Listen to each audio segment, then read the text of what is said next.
శ్రీరామ్ సాగర్ ప్రాజెక్టులోకి భారీ వరద ఇంకా కొనసాగుతుంది. మహారాష్ట్ర, కర్ణాటక ప్రాంతాల్లో కురుస్తున్న వర్షాలతో గోదావరి, మంజీరా నదులు ఉధృతంగా ప్రవహిస్తున్నాయి. దీంతో ఎస్ఆర్ఎస్పీలోకి నిరంతరాయంగా వరద వస్తోంది.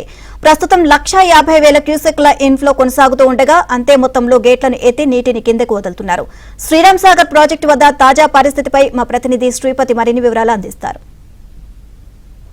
సాగర్ ప్రాజెక్టులోకి భారీ ఇన్ఫ్లో కొనసాగుతోంది. పై భాగంలోని మహారాష్ట్రలో కురుస్తున్న భారీ వర్షాలకు గోదావరి పొంగి పొల్లుతోంది. దాంతో పాటుగానే ఇక్కడ కూడా ఇన్ఫ్లో క్రమంగా పెరుగుతూ వస్తుంది.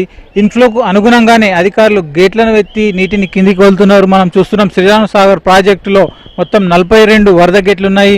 ఈ 42 వరద గేట్ల ద్వారా కూడా అవసరాన్ని బట్టి గేట్లను ఎత్తి నీటిని కిందికి వెళ్తున్నారు. ప్రస్తుతానికి మాత్రం 24 గేట్ల ద్వారా నీటి విడుదల కొనసాగుతుంది. అయితే మొత్తంగా ఇన్ఫ్లో మాత్రం ఒక సమయంలో 1,00,000 క్యూసెక్ల వరకు ఉంటే ఆ తర్వాత గంటల వ్యవధిలోనే 2,00,000 క్యూసెక్ల వరకు చేరుకుంటుంది.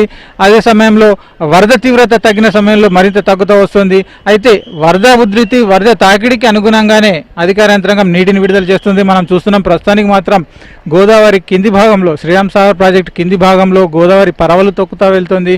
మొత్తంగా ఇక్కడ నుంచి వెళ్తున్న ఈ నీరు ఇటు ఉమ్మడి నిజామాబాద్, ఉమ్మడి ఆదిలాబాద్ జిల్లాలతో పాటు ఉమ్మడి వరంగల్, ఖమ్మం జిల్లాల వరకు కూడా ఈ నీటి సరఫరా కొనసాగుతోంది.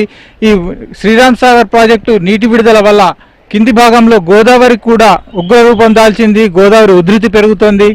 పై భాగంలోని మహారాష్ట్రలో ప్రధాన ప్రాజెక్టులైన బాబ్లీ ప్రాజెక్టు, విష్ణుపురి, గైక్వాడ్ లాంటి ప్రాజెక్టుల గేట్లన్నీ కూడా ఎత్తి ఉంచారు. అక్కడ కూడా భారీ వరదలు రావడం వల్ల గోదావరిలోకి వరద తీవ్రత పెరుగుతోంది. అలాగే నిజాం సాగర్ ప్రాజెక్టు గేట్లు ఎత్తడం వల్ల మంజీరా నది కూడా పరవలు తొక్కుతుంది. ఒకవైపు మంజీరా నది, అలాగే హరిద్ర నదుల సంగమంగా ఉన్న కందకుర్తి త్రివేణి సంగమం వద్ద గోదావరి నది ఉగ్రరూపంగా దాల్చింది, ఉగ్రంగా ప్రవహిస్తుంది. ఈ ఇన్ఫ్లో పెరుగుతున్న క్రమంలో ఇటు గోదావరి, మంజీరా నదుల నుంచి వస్తున్న ఇన్ఫ్లో కావచ్చు, అలాగే ఆదిలాబాద్ జిల్లాలోని చిన్న ప్రాజెక్టులు, చిన్న కాలువలు, వాగుల ద్వారా వస్తున్న నీరు కావచ్చు, మొత్తంగా ఇన్ఫ్లో క్రమక్రమంగా పెరుగుతూ వస్తుంది. అలాగే వర్షాలు కూడా భారీ వర్షాలు కురుస్తుండడము, వర్షాల తీవ్రత పెరిగిన క్రమంలో ఈ ఇన్ఫ్లో కూడా పెరుగుతూ వస్తుంది.